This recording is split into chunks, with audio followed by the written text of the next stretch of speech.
All right, welcome to the Daily Dirt, Dustin Diggs. I'm here with Shaun Howard in the house today, folks.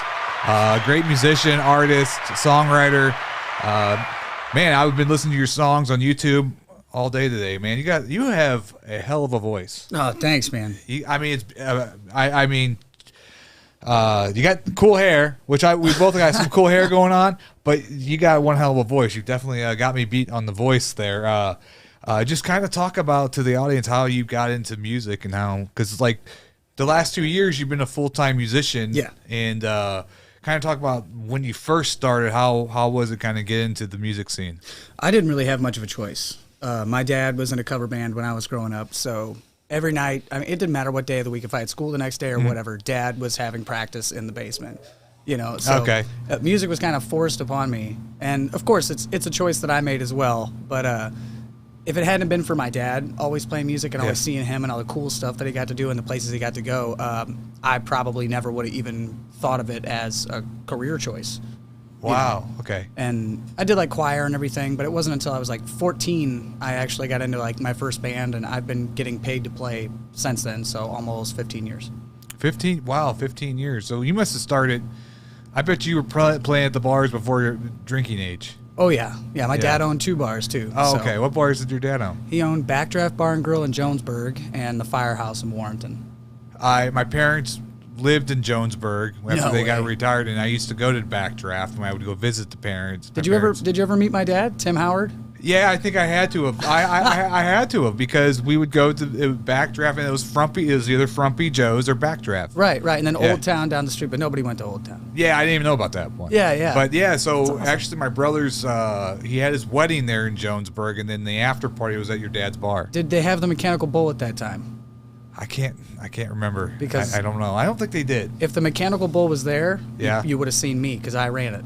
Oh, okay. That was my job. Okay. No, I don't know. That's wild, man. That's a small world. Yeah, it is a small world. It's funny because we could have ran to each other at Redfish, Bluefish before, but that's the first time I feel like I met you. So yeah, I'm sure I've probably seen you though out, because St. Louis is so small. Right.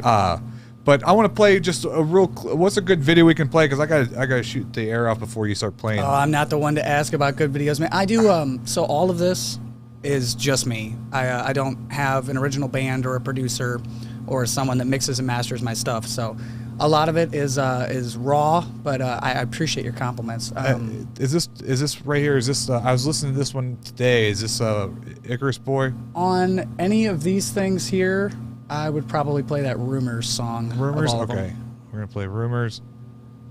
I'm just going to... we don't want to play the... Oh, I get ads on my stuff? I am. You get ads on your stuff, and then I'm cheap. I spent all my money on these mics, and I don't pay for the YouTube premium. I just... so many things to pay for, like, I just can't do it all. Oops. I'm going to...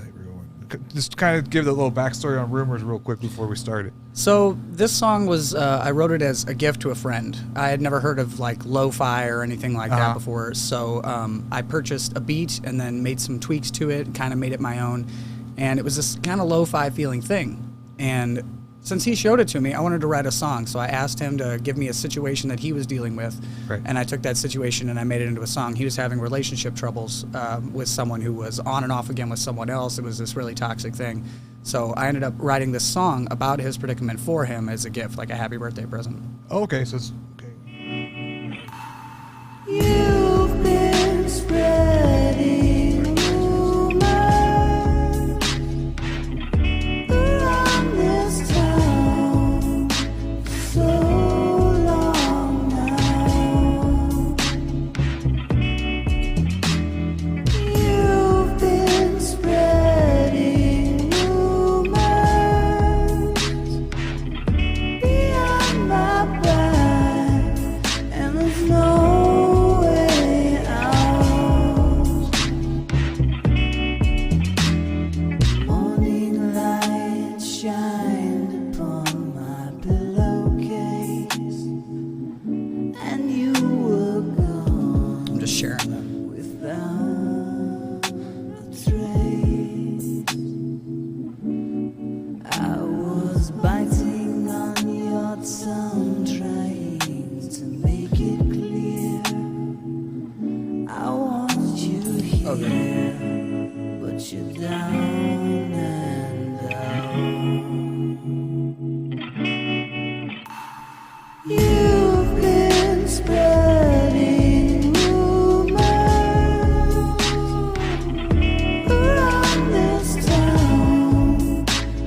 long now.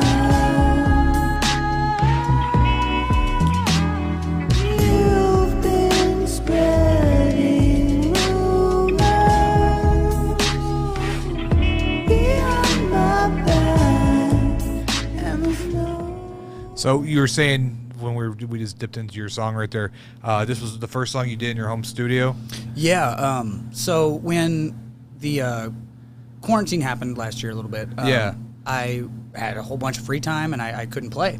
So I decided to invest some money into like a cheap computer and free software and stuff like that. And I just was like, all right, well, I'm going to spend my time learning how to make music.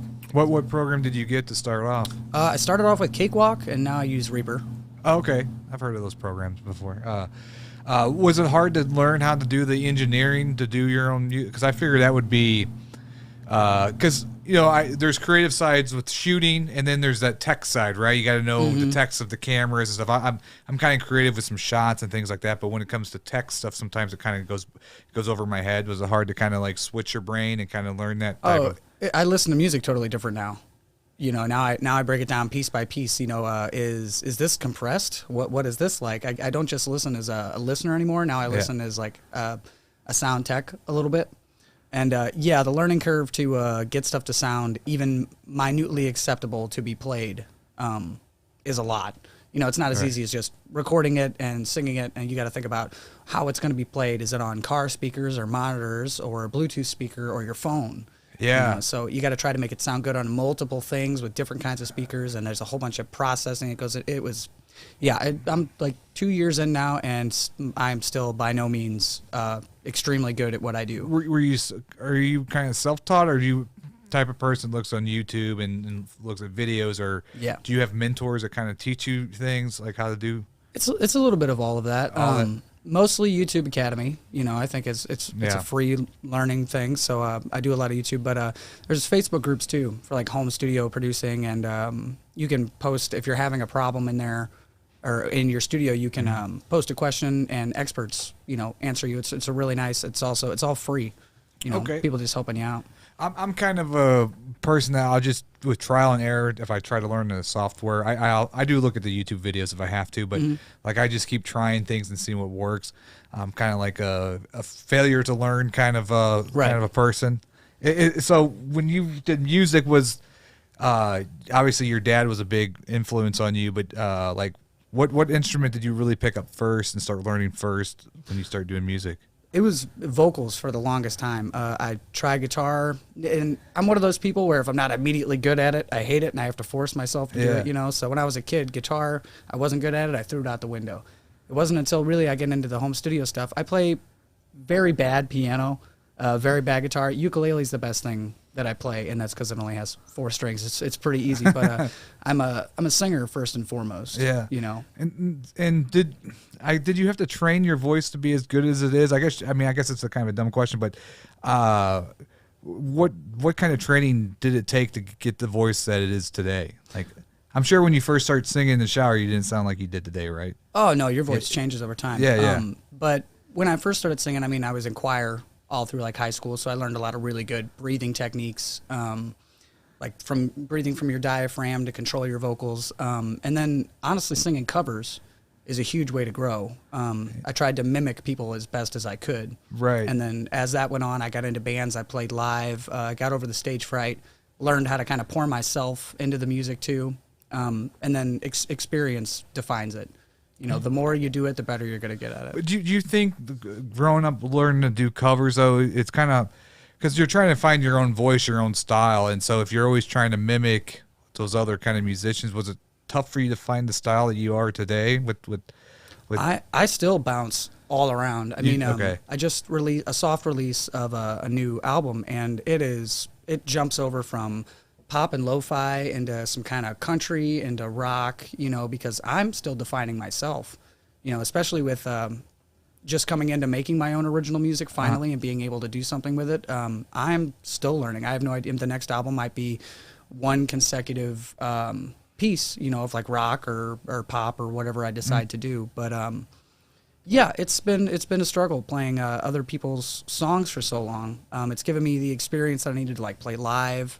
And get myself in shape. But yeah, I'm still looking for. I would love to find a band. Right. Have you never played in a band? You had a 2-piece thing I saw on Facebook though. You and another guy, right? Yeah, that's me and Michael Paquette. Yeah, but that's the only thing group you've been in. I'm in a cover band called Foreplay, and they play all around St. Louis too. I've seen videos of that. Yeah. I was in an original metal band in 2015 called Ends of Infinity, and another one called Even Angels Fall way before that. That's never even hit the studio with that one, but. It's been a long time since I've been in an original band. I would love to get in one. You were talking about different genres, like different types of music. For your writing process, do you feel like, oh man, like I'm in this kind of mood, it's a metal day, I want to start thinking about some metal songs, and then it doesn't matter, I guess, what's going on in your life, what type of music you want to do? Yeah. A genre just kind of comes with whatever I'm writing about, whatever fits and whatever I'm capable of doing. Like I said, I can only play like a little bit of piano and the ukulele. So most of the time when I'm songwriting, I just pick up the ukulele and find out a chord structure that I'm going to use for the song. And then I take those chords, find out the key signature, and then plug in my plugins, and I'll make a guitar track, a drum track, everything else, depending on what genre I'm going to do. So I could make a metal song, I could make a pop song. It really just depends on what I feel fits that mood. But my lyrics are really important to me. I don't like to write about nothing. I do, like everybody does. Yeah. But the songs that mean the most to me have a deep connected meaning with something in my life. Do you feel like sometimes when you're kind of like certain moments in your life, can you think back on it? Is that sometimes it influences your songwriting, like going through a breakup, or has that been some of the best times that you've wrote some of the best stuff you've done? Yeah. Yeah, absolutely. Yeah. Well, I've got on the 18th, I got 4 years sober, and I used to be a really, really heavy drinker, and a lot of my songs now are about, it'll start off, someone's in a bad spot, it only gets worse, but then there's a breakthrough moment, and my last chorus or something is the revelation of that experience, getting better, getting sober. It's finding your way through hard times.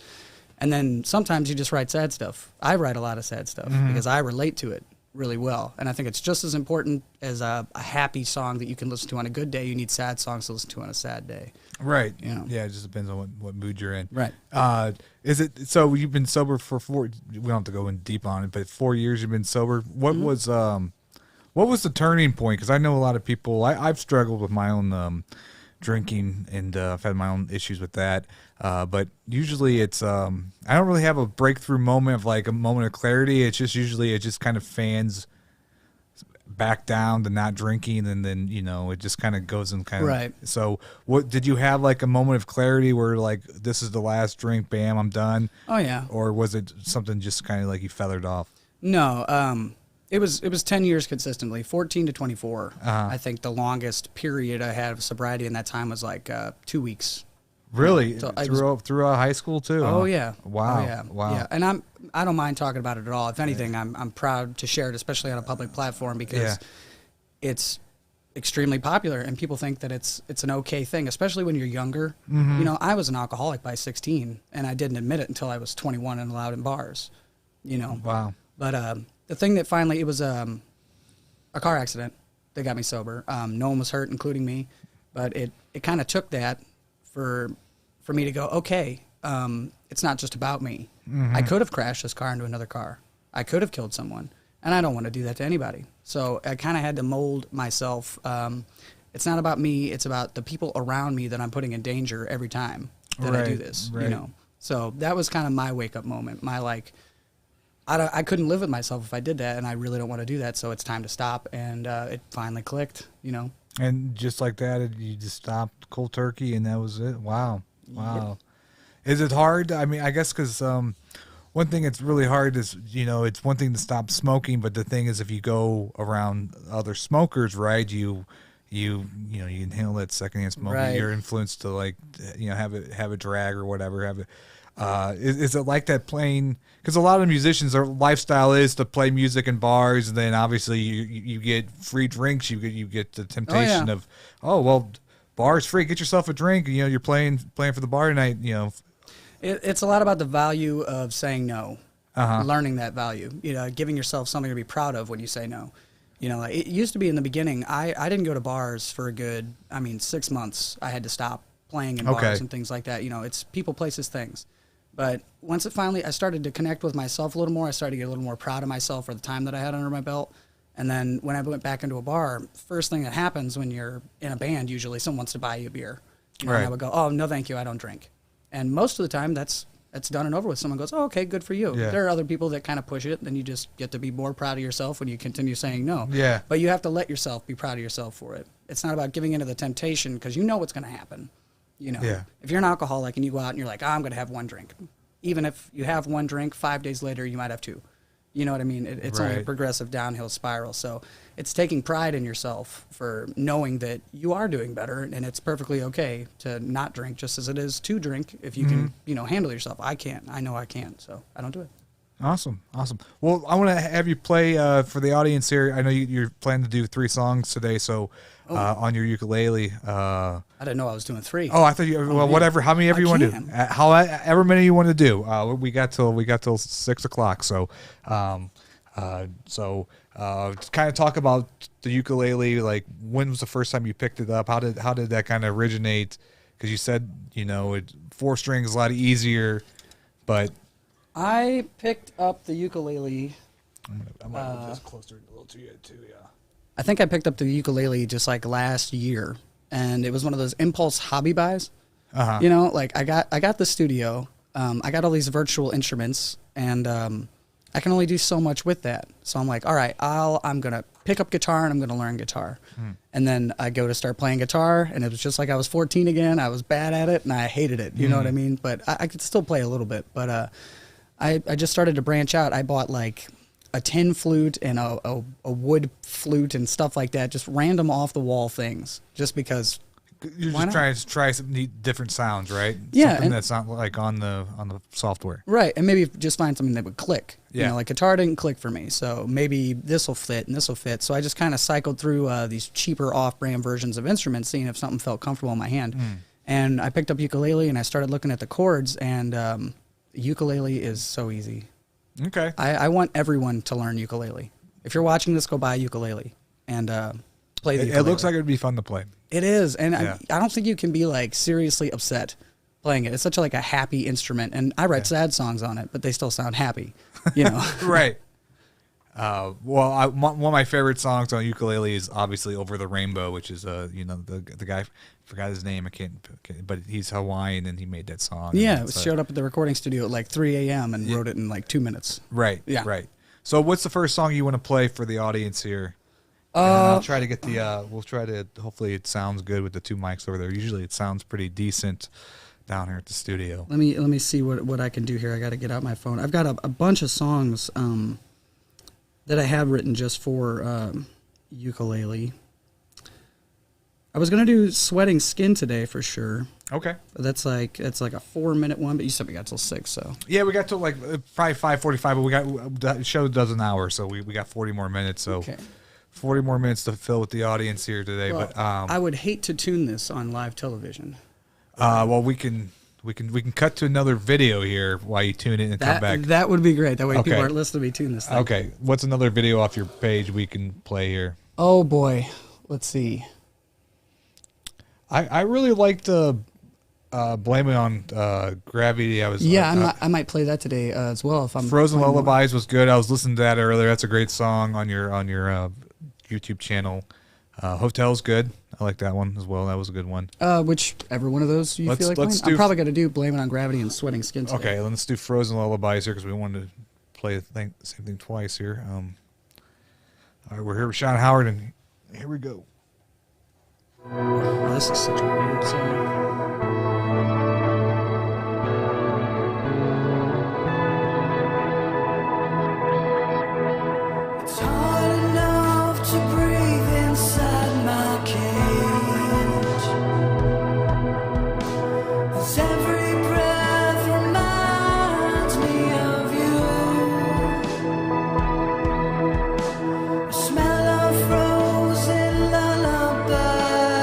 Hanging in my room.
So Frozen Lullabies, just kind of explain that song real fast. We just jumped out of that song and kind of like what was the backstory on that song? That song is like a that song is a lot of longing for someone, you know, and it's the sound of Frozen Lullabies hanging in my room. You know, you were with someone for a while and all of a sudden you're back in an empty room and everything's just kind of hanging in the air, the memory of that person that's gone.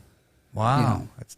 Wow. So that has maybe to do with somebody that maybe broke up with or even someone that passed on, right? Right. Okay. I try to keep things general too so that, you know, there's a different way that song's going to resonate with someone else than it means for me. Right. You know? Do you have people that come up to you after like you release a song like that and they tell you like how they interpreted that song? That is like, yeah. And when that happens, that's like the biggest compliment and the coolest thing about making music is when I write songs, I don't usually write them for other people. I write them for myself. I'm getting something out of me. But then someone else relates with that, and it's like, man, you went through exactly what I did, and we never would have talked about it if you hadn't heard that song and reached out to me and told me, and that's amazing. It's nice to know you're not alone when you're going through a really hard time. You know, everyone hears the happy, peppy songs, and everybody's always happy and peppy, but when you hear something sad and you can relate to it, you know, I don't know. I'm a big fan of sad songs. I even wrote a song called Happy Song because my friend's like, oh, you write sad songs. You need to write a happy song. I was listening to that song earlier today, and then I was thinking, it reminded me of like a soundtrack of an independent film, and it's like after the third act or the middle act, and it's kind of like a reflection of the character. It's like that song's playing in the film. Well, it's supposed to be like an ambient thing, lots of reverb, lots of distance between things. And it's kind of longing, you know. That's why I like that sound for that tune. Yeah, well, when people come and they play their music or like you're going to do, I always think of like music video ideas. So I'm going to listen to your song, and after it's done, I'll tell you what I'm thinking in my head visually. Sweet. Okay, so we'll go ahead and start. What's the song? This song is called Sweating Skin. Sweating Skin. Yeah, and this one is about your journey through addiction and coming to terms with getting sober and being able to do what you want to do. But the first like 2 verses and 2 choruses are in heavy addiction. There's a line here that's I'll be chasing this memory for a week or 2, hopefully, till I do it again. I'm going to do it again. You know, it's all fun and games. And by the break, the character kind of wakes up and realizes, like, what am I doing? I have to stop this. And the last chorus is like the revelation coming about of that, you know, realization. Okay. I'm excited to hear it. All right. Take it away. All right.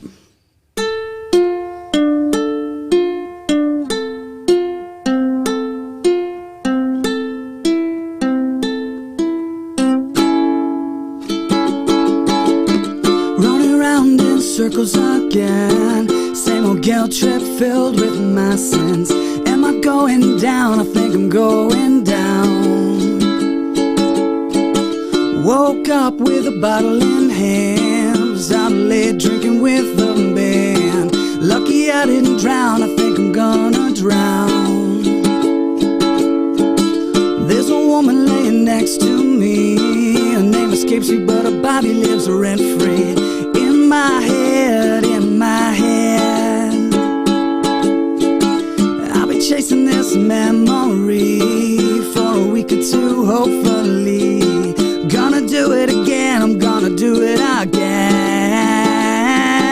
'Cause I am a wasted projection of a past that I can't control or forget.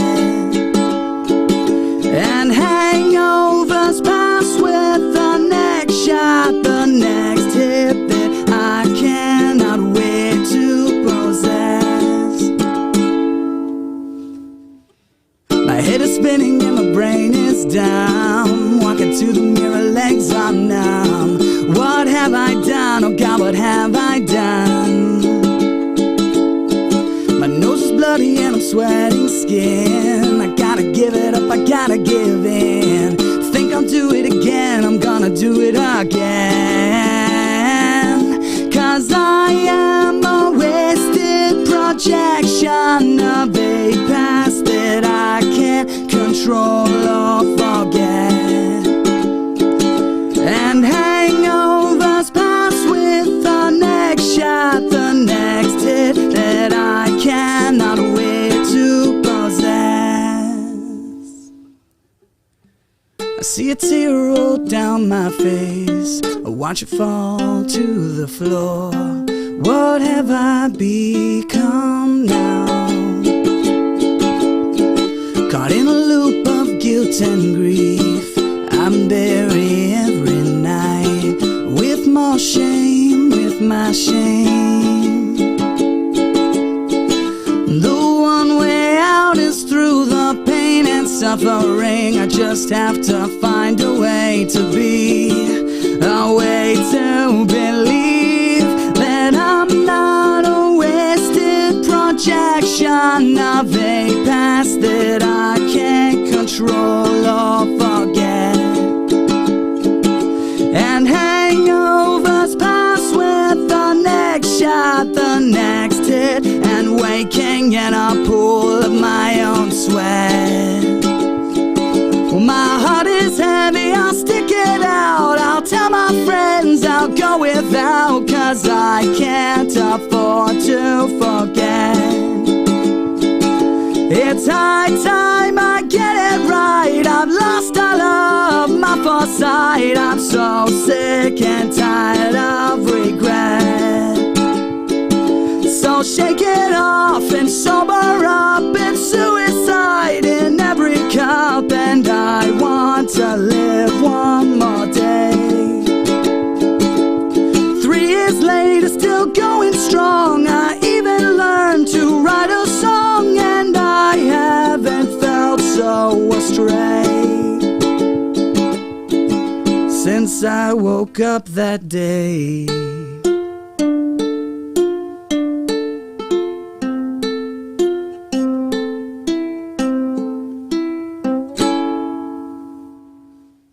Oh, wow. Okay. All right.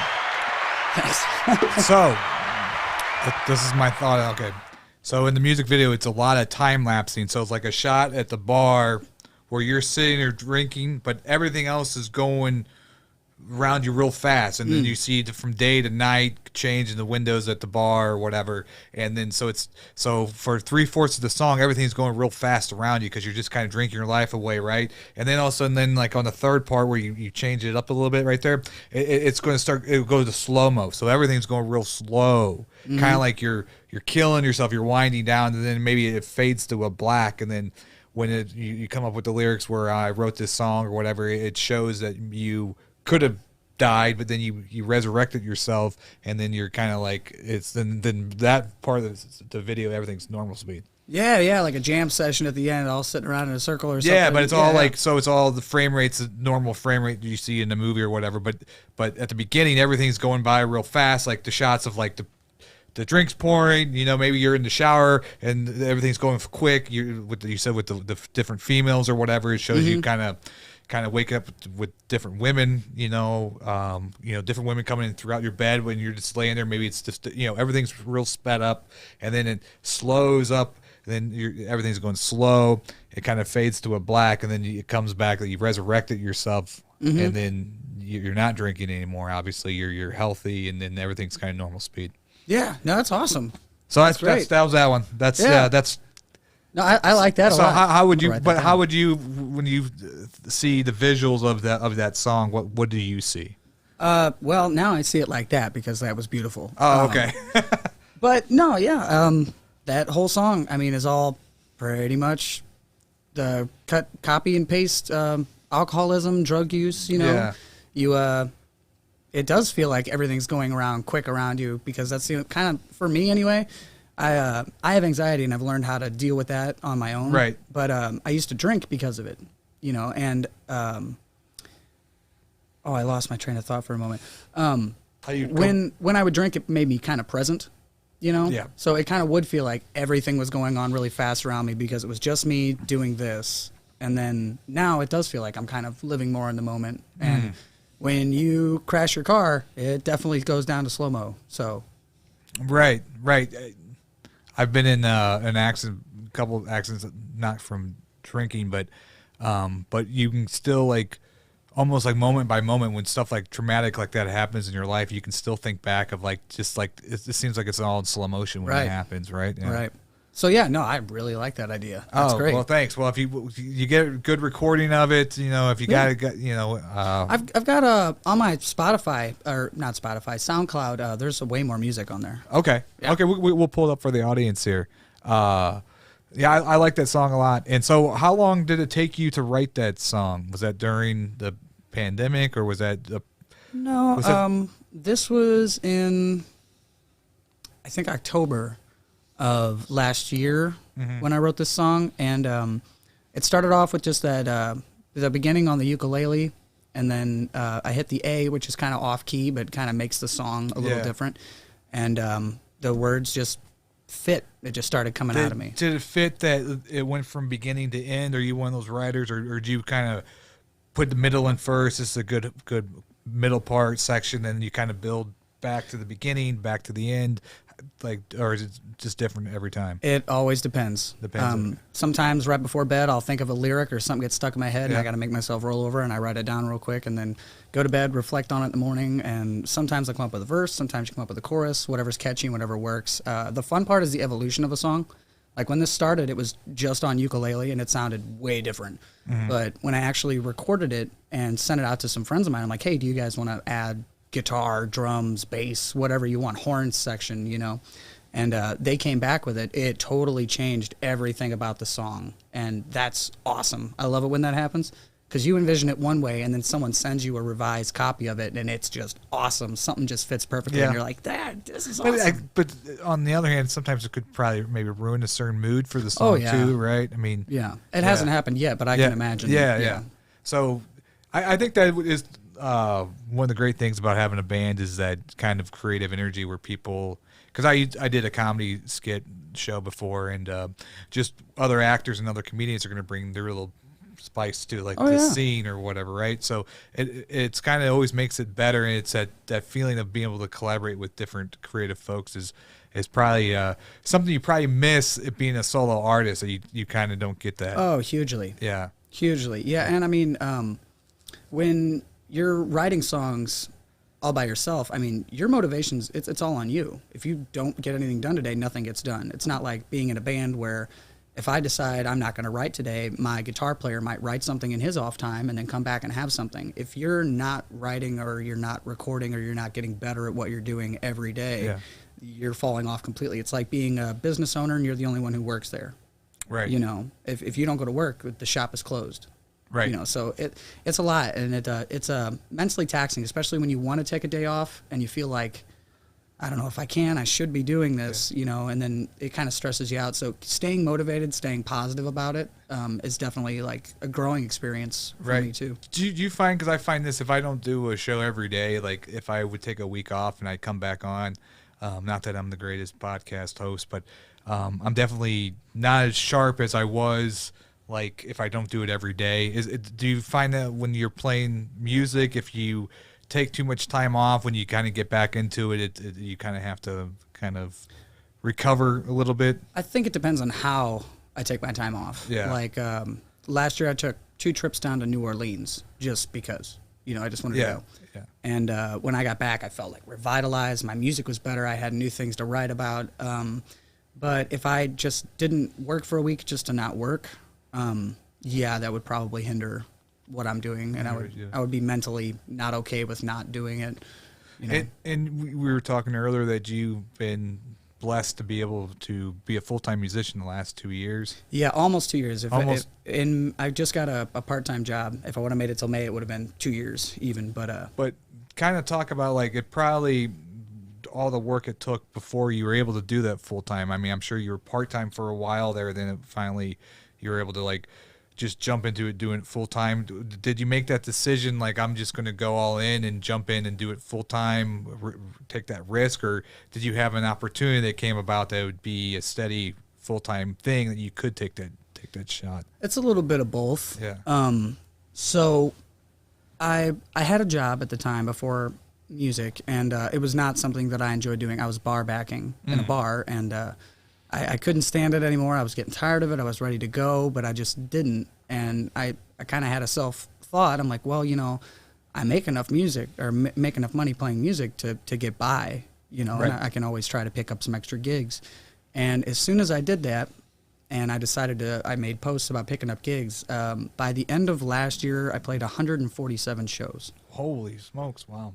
Yeah, which was awesome. That's like, no one can ask for a better result. It was amazing, and I'm hugely grateful that I got to do it. It was a ton of work, but it was great, and it was just music. Monday through Friday had nothing to do. I got to go to my studio and enjoy everything, but it's gotten to the point now.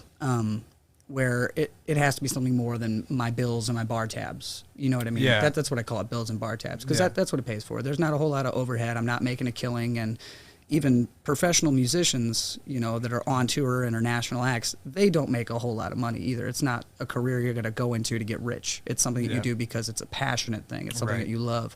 So I want to be able to still be passionate about it, and lately it has started to sort of feel like work.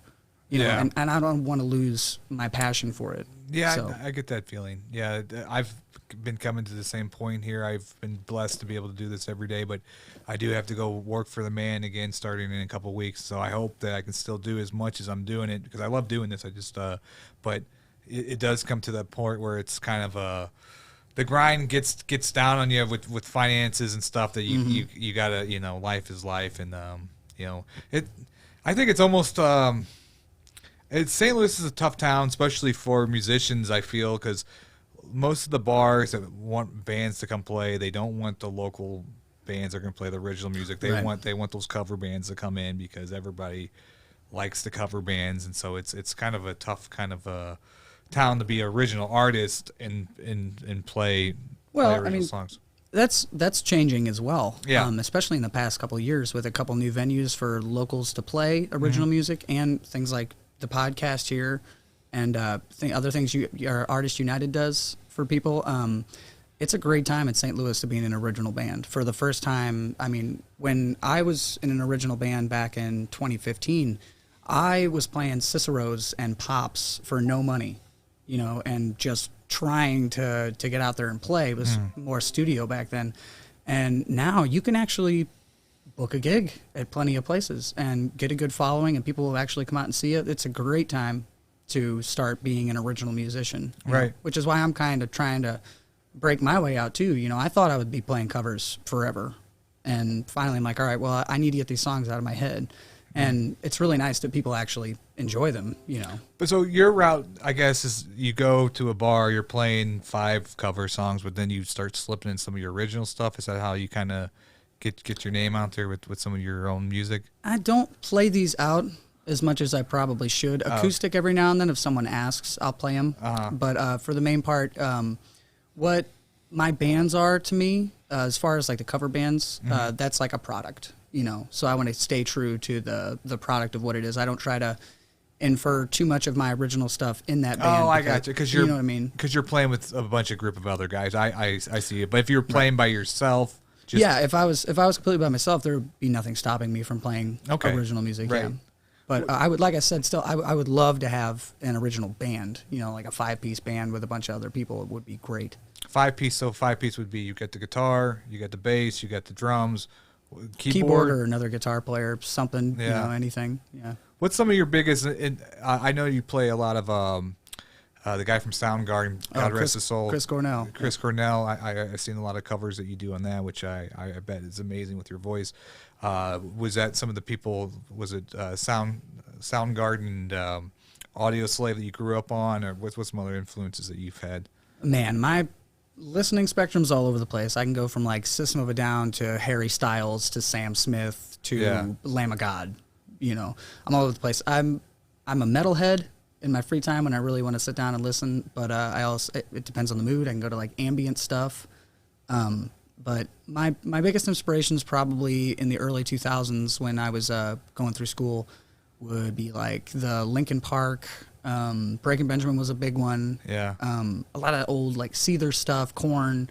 I really like the 90s stuff. Incubus was huge. Yeah, Incubus, yeah. I love System of a Down back in the day. Nobody sounded like System of a Down. They're so weird, man, and I love it. I love how no one could do that, and get away with it. Right. I used to love their music videos, too. So, well, I'm going to have you let's do that Blame It on Gravity.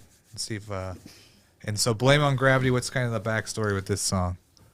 I just kind of sat down and was messing around with chords and came up with this one, and it kind of spurs from the first line of the song. You know, how I would rather do what I love to do than go off and do something that I'm told to do or should do by a societal means. You know what I mean? Like going out and getting a job, which I'm doing anyway. Right. But the whole thing is I would rather play music and get to do what I love than make a killing, make it rich, and feel like I never tried. You know, and it's a lot about the judgment that people give you for trying to do something you enjoy and not fitting into the box, you know. Right.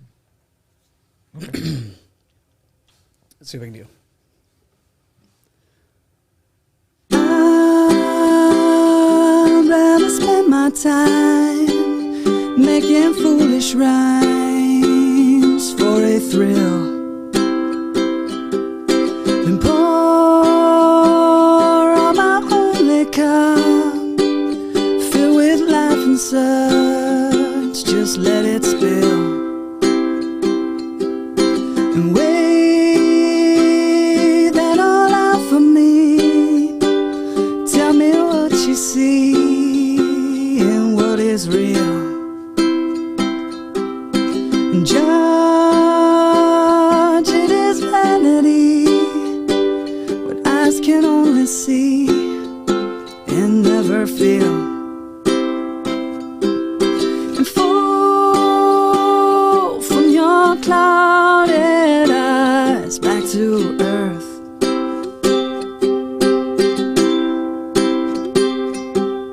And blame it on gravity for what it's worth.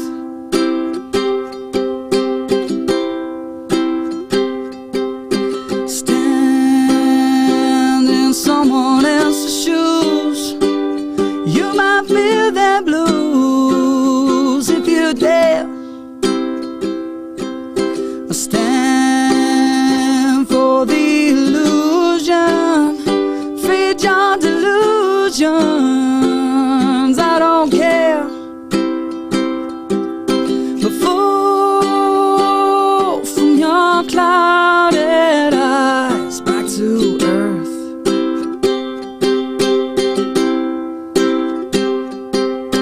And blame it on gravity for what it's worth.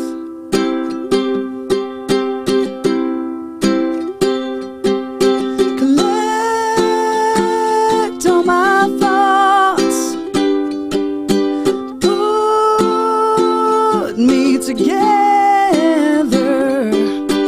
pull on my strings, watch me go round and round till I finally learn to fall from your clouded eyes back to earth.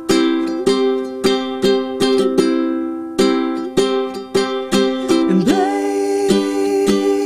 it on gravity.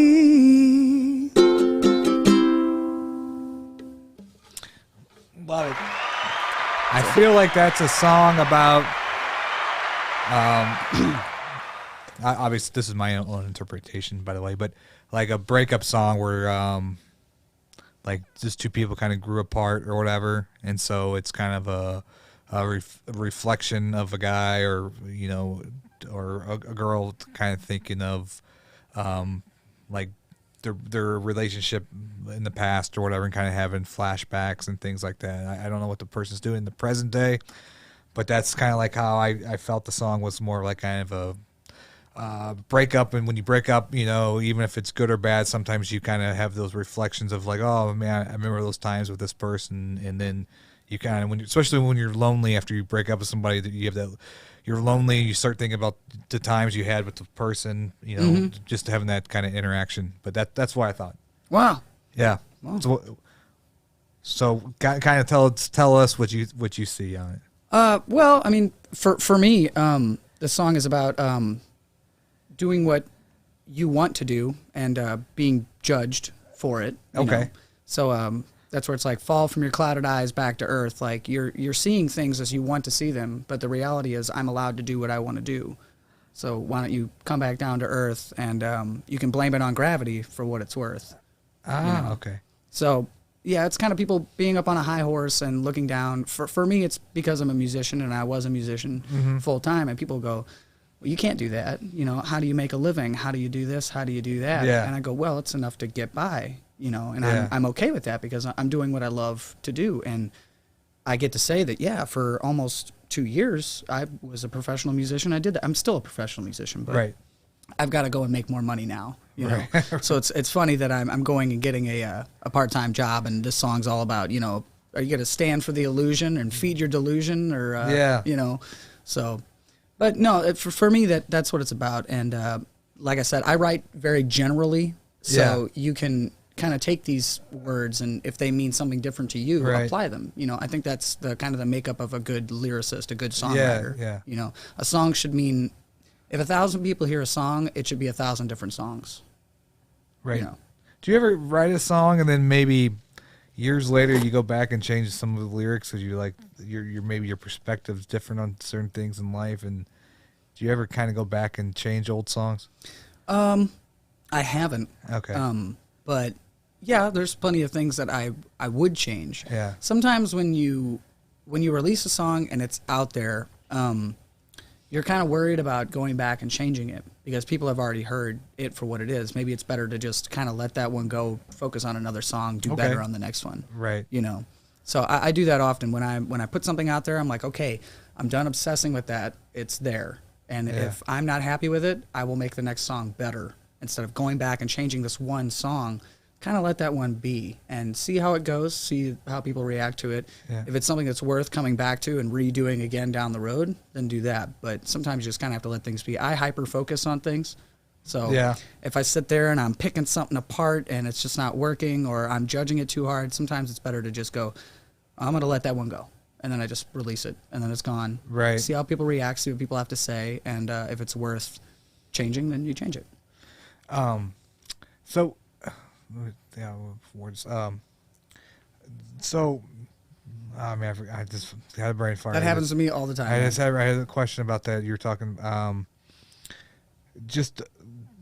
I know what it was. So when you release a song and you decide to put it out, like, how do you market yourself? Like, it's so, we're in a day and age that like anybody can put music on Spotify or SoundCloud, and it's really, let's be honest, it's oversaturated with tons of musicians. Oh yeah. And it's really probably a hard thing to get discovered nowadays, and just get people to see it because there's so much of it out there. Mm-hmm. What's some of the things you do to kind of help promote your music? Well, and like everything that I do on like social media, I'm honest about whatever's going on. Like when I talk about sobriety, doing things to help people, anything that I can, just by being as honest and genuine as I can be now. I want to be a role model for people. I want to be the person that I needed. Mm-hmm. So I put a lot of that out there. So I connect with people on a very personal level. And then it just so happens that some of those people actually really like my music. So my stuff is mostly organic. I don't have a huge following, but every single person that follows me because they really want to be there.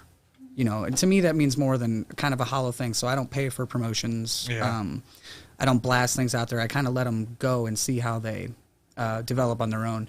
That, and a lot of these songs, like I said, if I got a full band together, mm-hmm. I would redo all of this again and then do a hard release, pay money to have these professionally mixed and mastered, mm-hmm. Go into a studio and get these things actually recorded. And then if it was something that I felt would succeed, then I would do more promotion for it. For these soft releases, I really just want to connect with people on a personal level that actually really want to be here instead of trying to build an image and sell that. I would rather be me and get to meet people than be someone I'm not and have 5 million handshakes that don't mean anything, Gotcha. Well, yeah, I want to cut your Instagram page here so much. Oh, no, not my Instagram No. You got good photos here. I got my dog and my poetry. You got a good sense of style here. The hat, I'm digging the hat. I'm always taking pictures of the food that I eat for Instagram. And so you travel to festivals and things like that, looks like, and then you do a bunch of... Well, it's mostly gigs, and I post a lot of poetry on there. I write a lot of poetry and stuff. If I find something beautiful, my Instagram's not my heaviest thing.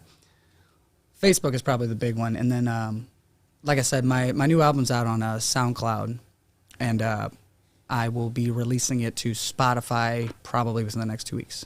Okay, I'm gonna pull it up on SoundCloud so we can show the link here. Do you have any? So you have new music coming out on this? Is this? Yeah. Okay. Yeah, the soft release of the album is here. It's free. Anyone can listen to it. Okay. It doesn't cost a thing. And then when I get everything a little bit more fine-tuned to how I want it, then I'll release it to a more premium service like Spotify. That's really weird. Here's the SoundCloud right here. So we got some songs right there. Oh yeah, I got a bunch of stuff. There's a Sweating Skin. There's Sweating Skin. We listened to Rumors we heard today too, and then Death of a Friend, Getting Over It. Any kind of song on here that's kind of you want to talk about, like that's. Well, like what was like the toughest song you probably ever wrote? Was it the one with the addiction that you sang earlier? No, probably one of the hardest songs that I've written as far as like on an emotional level would be like Death of a Friend. Is that's why I was kind of getting it. I was kind of picking at that. So is that about a friend that passed away? Yeah, I had a friend of mine committed suicide, and it just hit me so hard because we had lost touch. And there's always that feeling when someone's gone or commits, that you're like, if only I had been there, maybe I could have done something, And I remember I had a voicemail from him saved on my phone. And for a long time after he passed, I would play that voicemail over again, so I could hear his voice. And it hit me really hard until I kind of wrote this song, and I was able to like, okay, I gotta get this out, and I gotta give it away. I can't keep holding on to this sadness. I gotta move on. He's gone. I gotta do something with this. So I really poured it out into that song. Did you share that song with his siblings or relatives? No? Never knew his family or anything. We worked together for a short period of time, but the guy was such a good guy that kept in touch with me. And I wasn't close. Like I never went to like meet his family or anything like that. But he was a really good dude, and it broke my heart to hear that he had passed. And I didn't find out until a full year after he was gone. Right. That he was gone because we'd lost touch. Wow. So that one hurt. I didn't get to go to the funeral or anything. I didn't really get to say goodbye, and I felt like a bad friend for losing touch. So, I gotcha. Well, I want to have you play one more song because then we'll wrap up the hour here.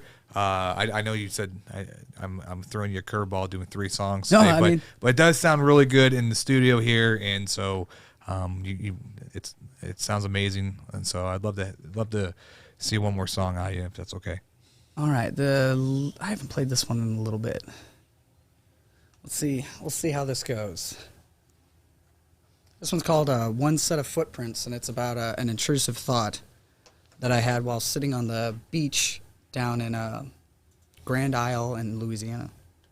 I think I might have the picture here, right? There was a picture of you on the beach down here somewhere. Yeah, holding the ukulele. It's probably up further, I think. Oh, yeah. But, that was an amazing trip going down there.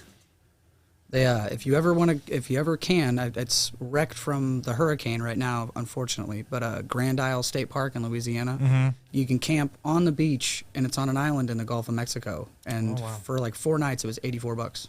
Damn. Okay. On a state park, so it's clean. Yeah. But bring like 3 different kinds of mosquito repellent because it's Louisiana, and those things will carry you away. Okay, they're awful. But besides that, it was beautiful, man. One of the best trips I've ever taken in my life. All right, I gotta make sure I can play this. Oh, Lord. I'm sitting by the edge of the water. Nope, that ain't it. I wasn't expecting 3. I did not rehearse this one. I'll tell you what. Would you mind maybe putting on a song so that I can practice this a little bit before I? Yeah. Let's play. Why don't we play that tribute to your buddy? We'll play a little. We'll dip into that song. Oh, that's very, very sad. I think if anyone wants to listen to that, they can. Okay. If I were you, Getting Over It's all right. That's a little bit happier. Okay. Good break song.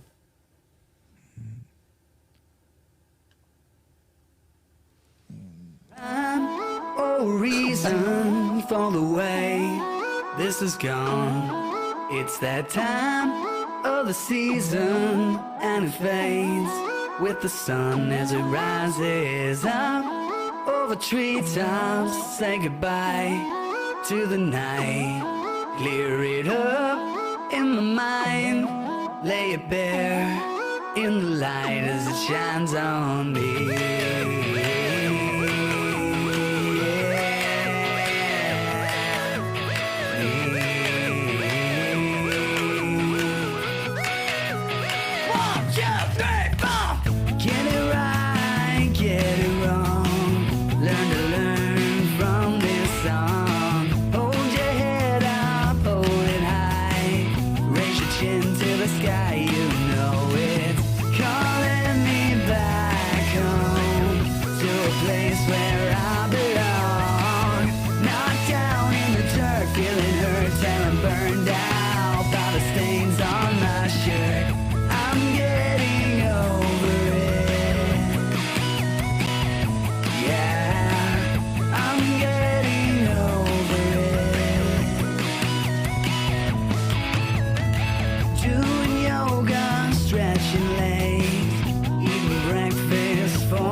That was Getting Over It. We're here with Shaun Howard. He's going to play one last song for us today in the show, and he's going to try. So he's going to try. Yeah, he was practicing a little bit why we were dipped into that song. But go ahead, take away. This is Intrusive Thought.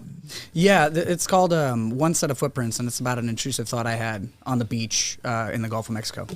Walking, you said, just thought about just walking in the ocean, not coming back, kind of a weird thought. Right. Well, you get these intrusive thoughts, like I was saying, when you're driving, there's a tree, and all of a sudden you're like, man, I could drive into that tree, but then you go, why am I thinking like that? It's an intrusive thought. It just happens, you know.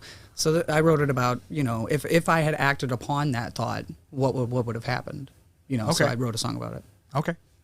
Let's see if I can do it. I've been sitting by the edge of the water, waiting for my time to come. It's been calling me like an old friend. I watch the waves roll up to the shoreline, on the way to kiss my feet, like the cold embrace of summer's end.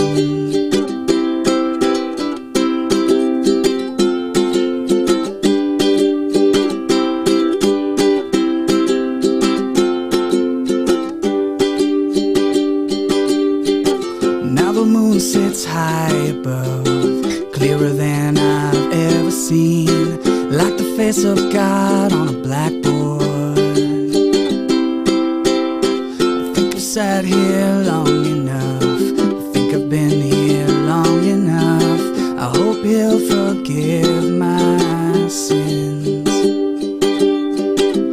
One set of footprints left in the sand, led to the water, led to the end.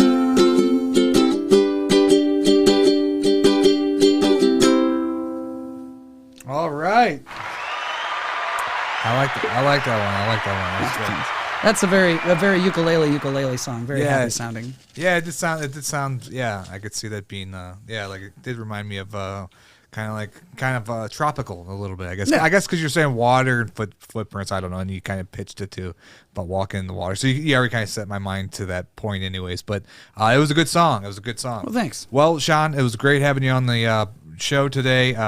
Definitely, folks, check out Shaun Howard's YouTube page as well as his SoundCloud. He has some great music on there that you can download and listen. Yeah, thanks for having me, by the way. This was very spontaneous, and I know we had a cancellation, and you allowed me to come back in the later time. Yeah, life. That's life. It happens. I don't really get pissed off if that happens because I book so many shows a day that like if somebody cancels, it's kind of almost like, okay, cool, a little break, a little break from doing a show. But no, I just think you're fantastic. I love your voice, and thanks, I know you were talking about you have to get a job and go work for the man for a little bit, but I know something's going to happen for you, man. You got such a great voice, and you're no matter what, I'm never going to stop. Right, I'll be doing it no matter what. Poor, broke, rich, don't matter. I'll be playing music. And I love your character too. I just want to tell you, you're very humble and very professional, very nice. So I know like you have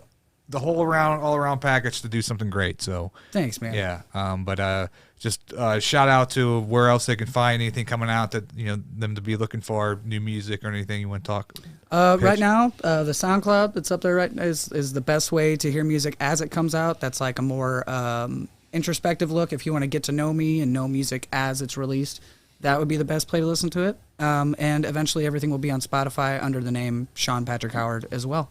Okay. So, I did check up. So I did look up YouTube. There are some other Shaun Howards out there on YouTube. They're not doing what you're doing though, but there's different Shaun. Yeah, you got to add the middle name in there. That's why I put Patrick in there too. Right. So definitely check out those pages, please, and subscribe. Definitely if you like this show, check out we do this every day on the Daily Dirt with Dustin Diggs, and like the Irish United Network on Facebook, and we will see you guys later.